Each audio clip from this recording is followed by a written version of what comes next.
मैं सनत मल्ला अति पिछड़ा का बेटा, अभी जो हमारे साथ जो हो रहा है, कहीं ना कहीं पीठ में खंजर भोगने का काम किया जा रहा है।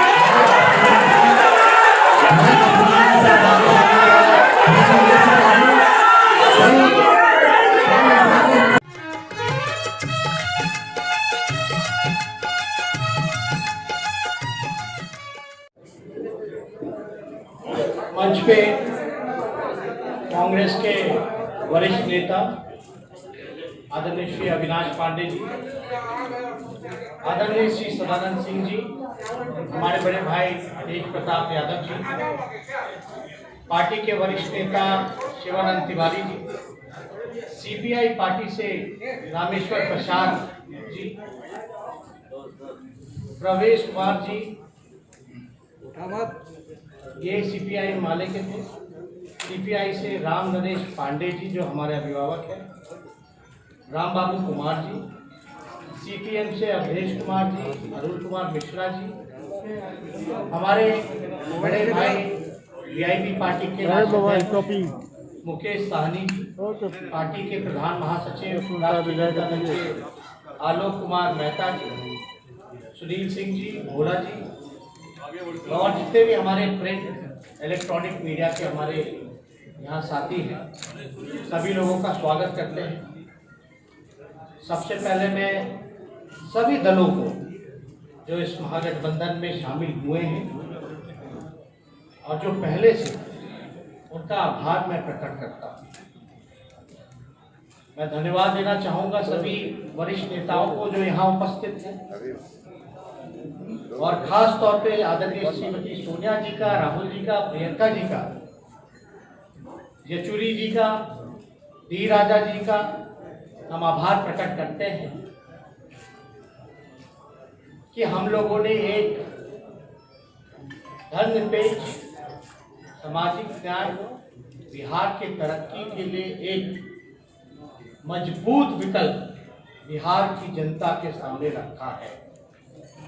मैं धन्यवाद फिर से करूंगा कि इन सभी नेताओं ने, सभी दलों ने मेरे नेतृत्व में आगे करते हुए जो विश्वास मुझ पर जो रखा है, मैं वादा करता हूं कि मैं सभी के वादों पे खड़ा उतरूंगा। बिहार की जनता बदहाल है, परेशान है, बेरोजगार है, लाचार है, बीमार है, और बिहार की जो डबल इंजन की सरकार, जो मौजूदा जो सरकार है, वो पूरी तरीके से आईसीयू में है। इसमें कोई दो राय नहीं होना। अब तक बिहार से गरीबी नहीं मिटा पाए 15 सालों में, अब तक बेरोजगारी नहीं हटा पाए, अब तक भूखमरी खत्म नहीं कर पाए, बिहार में एक कारखाना नहीं लगा, लोगों नौजवानों पर डंडे बरसाने का काम किया, किसानों को जो शोषण करने का काम किया है। अब तो लगातार 3 जो बिल लेकर के जो लाने का काम किया, सही मायने में नीतीश कुमार जी ने ये 2006 में किया। इसके वजह से ये हाल हुआ कि बिहार के किसान और गरीब होते चले गए और पलायन करने पे मजबूर हो गए। ये पलायन नहीं रोक पाए। सुप्रीम कोर्ट के ऑर्डर के बाद भी नीतीश कुमार रोजगार नहीं दे पाए। हमें ज़्यादा कुछ नहीं कहना, लेकिन इतना हम जरूर कहेंगे कि बिहार की जनता अगर हमको मौका देगी तो उनके मान सम्मान की रक्षा हम करेंगे और सुरक्षा करेंगे, तरक्की पे लेकर के चलेंगे, सभी जात धर्म के लोगों को एक साथ लेकर के चलेंगे। अभी आप देखते होंगे अपने लोगों को ही, मजदूरों को जो 15 साल में पलायन नहीं रोक पाए, रोजगार नहीं दे पाए, जो बिहार आने से रोक दिया, उनको अपमानित किया, चिट्ठी निकाल के उन मजदूरों पर लाठी बरसाने का काम किया। ये बिहार के नौजवान, किसान, बेरोजगार, मजदूर, गरीब ये भूले नहीं है। हर घंटे में बिहार में 4 घंटे में बिहार में एक रेप होता है, 5 घंटे में एक हत्या होती है।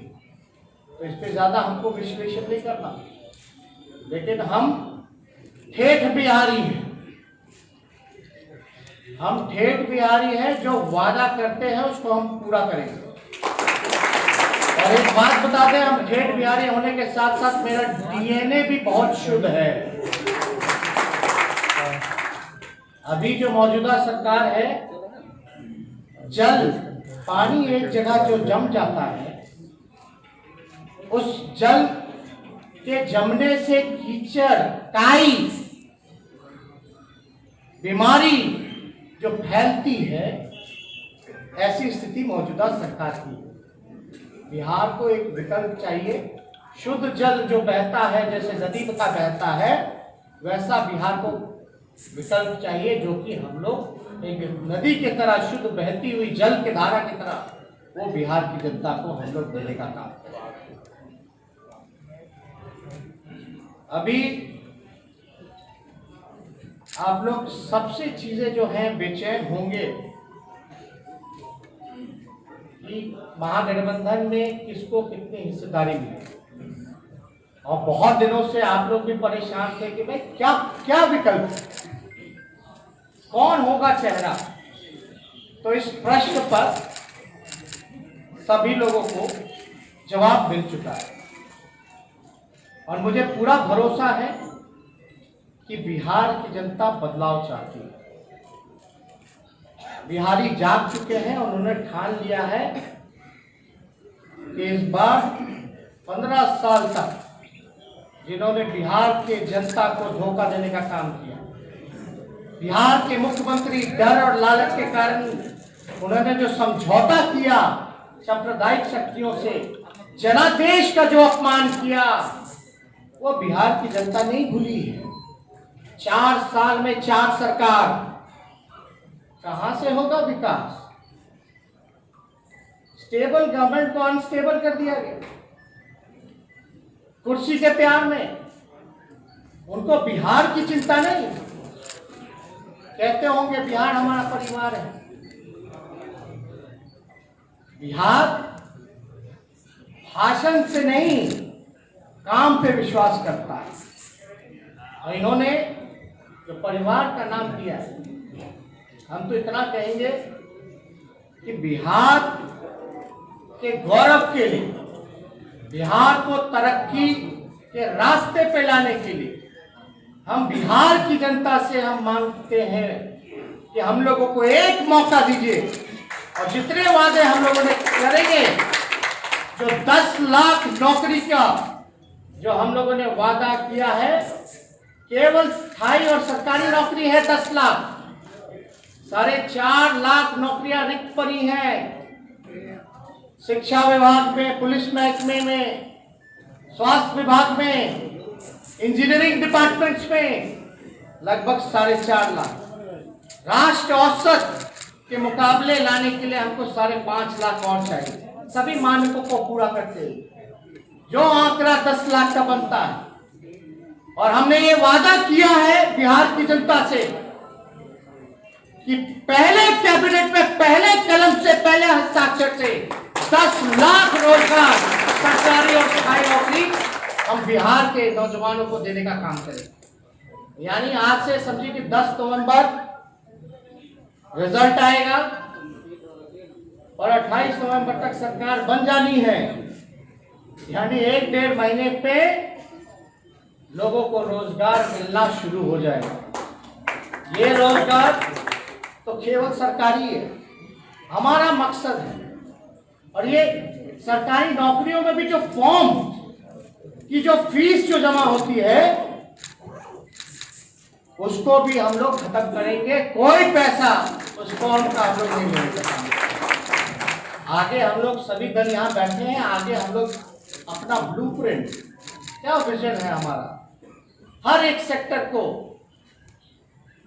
सारे हमारे बुद्धिजीवियों से, एक्सपर्ट से, इकोनॉमिस्ट से हमारी बातचीत चल रही है।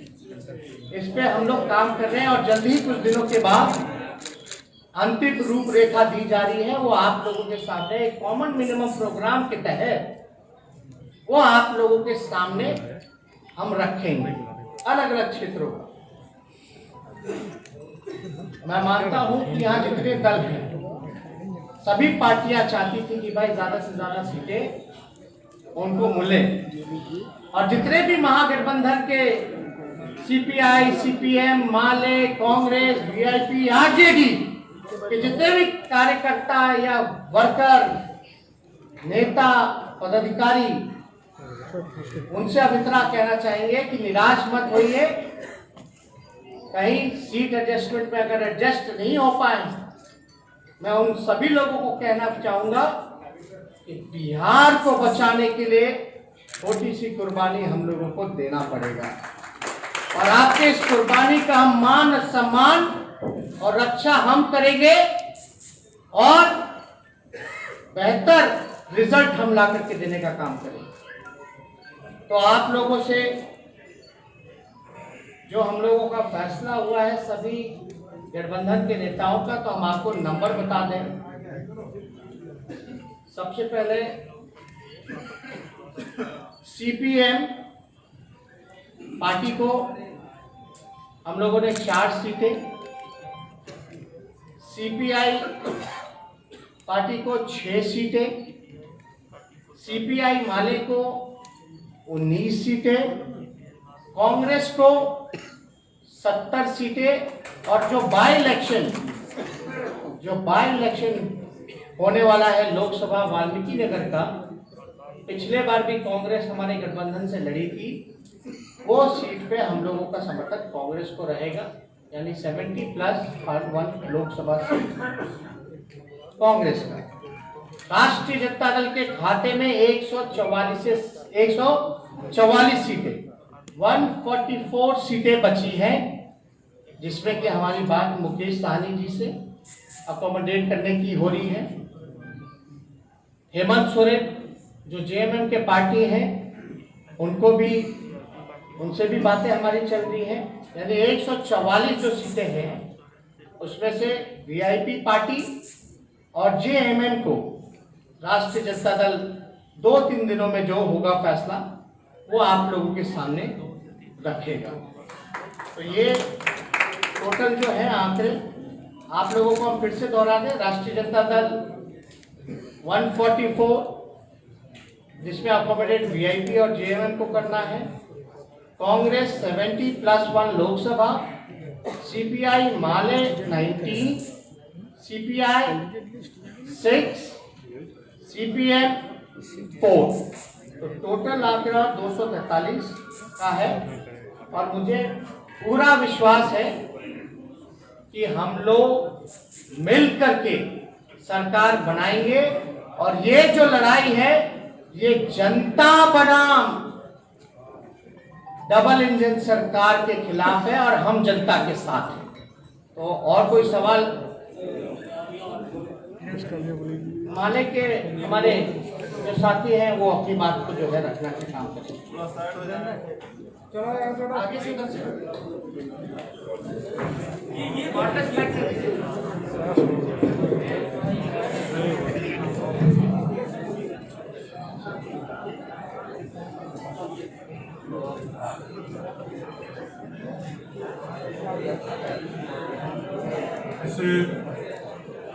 प्रेस कॉन्फ्रेंस में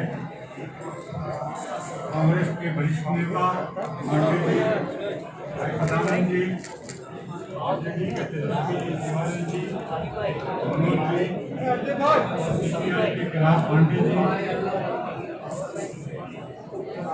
पांडे जी, सीपीएम के अवधेश जी और इस प्रेस कॉन्फ्रेंस में उपस्थित तमाम प्रेस के साथियों, सबसे मैं पहले कहना चाहता हूँ, ये जो महागठबंधन का गठबंधन हुआ है, इस परिस्थिति में हुआ है, इसको सोचे पूरे जो 15 साल के शासन रहा कुमार का, देश में 6 साल का शासन रहा मोदी का, इसमें जनता के अंदर जो शोषण दमन उत्पीड़न की घटनाएं हो रही है, बेरोजगारी बढ़ा है, सांप्रदायिकता बढ़ी है और राष्ट्रजम का दौर शुरू हो गया है, संविधान मरोड़ा जा रहा है, लोकतंत्र खत्म किया जा रहा है, लोकतांत्रिक संस्थाएं जितना है उसको अपने गिरफ्त में लेकर के यहाँ का बुद्धिजीवियों को जेल में डालना, किसानों को जेल में डालना, गरीबों को रिकमेंड करना, इसके खिलाफ जो जनता के अंदर आक्रोश है, उस आक्रोश का ये गठबंधन एक प्रतिबिंब है। उस आक्रोश का खिलाफ ये प्रतिबिंब है। इस प्रतिबिंब को उजागर करना सब गठबंधन के तमाम लोगों का एक धर्म बनता है। अभी आप देखें पूरे बिहार के अंदर एक तरफ लोग पैदल आ रहे थे, प्रवासी मजदूर, और बिहार की सरकार रोक रही थी, सेवा के अंदर नहीं आ रही थी। कितना कठोर यह सरकार है, कितना संविधान विरोधी यह सरकार है। जिसका घर है उसको घर में आने की इजाजत नहीं दे रही है। और ये सरकार प्रवासी मजदूरों को मारने के लिए छोड़ दिया, बिना दवा के छोड़ दिया। आज कोरोना काल में तमाम जो चिकित्सक संस्थाएं हैं सारे के सारे फेल हैं और एक एक प्राइवेट अस्पताल में 4 लाख 5 लाख किस गरीब की ताकत है जो वहाँ जा करके कोरोना का इलाज करा सकते हैं। देश भी बहुत कम हो रहा है, बहुत कम हो रहा है, रिपोर्ट नहीं आ रही है, लोग ऐसे भी मर रहे हैं घर में। और आप देखेंगे यहाँ का कोरोना काल में लोगों की जान की परवाह नहीं करना, बाहर से बिहार तबाह है, सुरक्षा नहीं करना, मित्रों यहाँ की संस्थाएं बर्बाद हो रही है। यूनिवर्सिटी कॉलेज को बर्बाद है, प्राइमरी स्कूल भी बहुत सारे बंद कर दिए गए हैं। गरीब के बच्चे जहाँ किसान के बच्चे पढ़ते हैं वो तमाम भी बर्बाद है। देश के अंदर नौजवान लोग सड़कों पर उतर रहे हैं रोजगार के लिए, छात्र लोग शिक्षा के लिए उतर रहे हैं लोगों के लिए, और उस पर लाठियां चल रही है। किसान के जब बारे में कहे दिन झील जो आया है किसान के गुलाम बनाने की तरफ जा रहा है, उनके तमाम चीजों को बर्बाद करने की तरफ जा रहा है। उसकी लड़ाई तरफ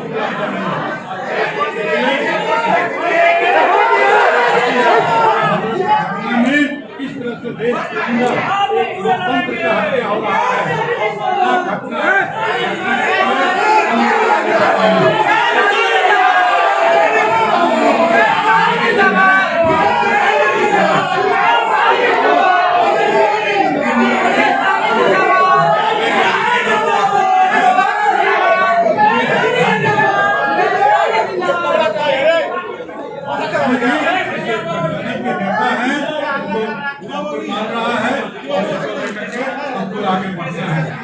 साथियों, जो भी अलग अलग दलों के सहयोगी हमारे गठबंधन दल के नेता हैं, हर व्यक्ति बोलने जा रहे हैं। मैंने पहले ही कहा कि ये सिर्फ व्यक्तियों का इकट्ठा होना नहीं है, विचार का इकट्ठा होना है। अब हम अपने साथी मुकेश सहनी जी को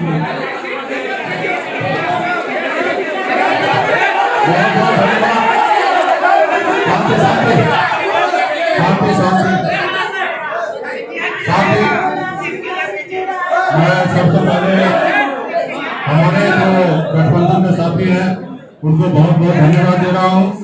मैं सनत मल्ला अति पिछड़ा का बेटा, अभी जो हमारे साथ जो हो रहा है कहीं ना कहीं पीठ में खंजर भोगने का काम किया जा रहा है।